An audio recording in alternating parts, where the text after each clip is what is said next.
देवलोकात पूर्वी एक नियम होता. पापांचा त्यात विचार होता. पाप या जन्माचे पुढील जन्मी फेडायचे. पाप या जन्माचे पुढील जन्मी फेडायचे. ते फेडण्यासाठी परत पृथ्वीवर धाडायचे. त्याशिवाय मोक्ष मिळणार नव्हता. मनुष्य जन्म सार्थक होणार नव्हता. पण संख्या पापींची वाढू लागली.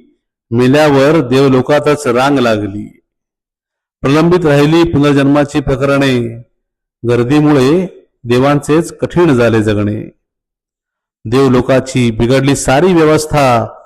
पृथ्वीसारखीच झाली त्याची अवस्था. म्हणून काळजीत पडले सारे देव. म्हणती माणसाचीच करतोय उठाठेव. हा नियम आता बदलायला हवा. नव्याने पापाचा विचार व्हायला हवा. आता पुनर्जन्म वगैरे नाही द्यायचे. आता पुनर्जन्म वगैरे नाही द्यायचे. एकाच जन्मात सर्व निस्तरायचे. म्हणून नियमामध्ये सुधारणा केली. पाप फेडायची नवीन रचना केली. आजही माणूस पृथ्वी तलावर जगतो आहे.